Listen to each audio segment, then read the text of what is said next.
महायुतीचं खातेवाटप होण्याआधीच धनंजय मुंडे वादाच्या भोवऱ्यात सापडले आहेत। बीड जिल्ह्यातल्या मसाजोगचे सरपंच संतोष देशमुख यांच्या हत्या प्रकरणानंतर राजकारण तापलंय। या हत्या प्रकरणाशी वाल्मिक कराडचा संबंध असल्याचा थेट आरोप शरद पवारांच्या राष्ट्रवादीचे आमदार जितेंद्र आव्हाड यांनी केला। वाल्मिक कराड मंत्री धनंजय मुंडे यांच्या जवळचा मानला जातो, त्यावरून जितेंद्र आव्हाड यांनी धनंजय मुंडेंना वाचवण्याचा प्रयत्न होतोय असाही आरोप केलाय। तर वाल्मिक कराडचा कोणाशी संबंध आहे याचा विचार न करता कारवाई होईल असं आश्वासन मुख्यमंत्री फडणवीस यांनी दिलं। दरम्यान धनंजय मुंडे गेल्या 3 दिवसापासून अधिवेशनापासून दूरच पाहायला मिळाले।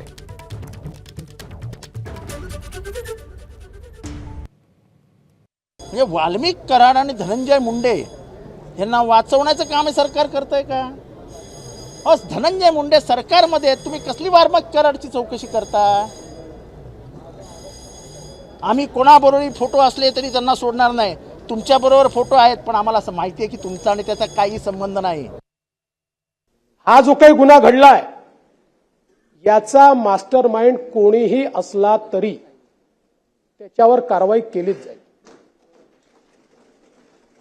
आपण वारंवार वाल्मिक कराडचं नाव घेतलं म्हणून नाव घेऊन सांगतो की या गुन्ह्यामध्ये एका गुन्ह्यात तर त्याचा पुरावा दिसतोच आहे, त्याच्यावर कारवाई होणारच आहे, पण याही गुन्ह्यामध्ये जर वाल्मिक कराड बद्दलचे पुरावे असतील तर तो कोण आहे, कुठल्या पक्षाचा आहे, कोणाकोणासोबत फोटो आहे, सगळ्यांसोबतच आहे।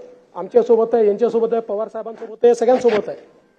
कोणासोबत फोटो आहे याचा विचार न करता कारवाई केली जाईल। सुरुवातीपासून म्हणतोय की हे व्यवहारातनं झालेलं भांडण आहे, ज्यातनं अतिशय निर्गुण हत्या ही संतोष देशमुखांची झाली आणि अशा प्रकारे हत्या झाली आहे की त्याचं समर्थन कोणीच करू शकत नाही। हे बघा, या घटनेमध्ये ज्यांनी कुणी या आरोपींनी जशा पद्धतीने संतोष देशमुखांची हत्या केलेली आहे त्यांना फाशी झाली पाहिजे, ही माझी स्पष्ट भूमिका। एबीपी माझा, उघडा डोळे बघा नीट।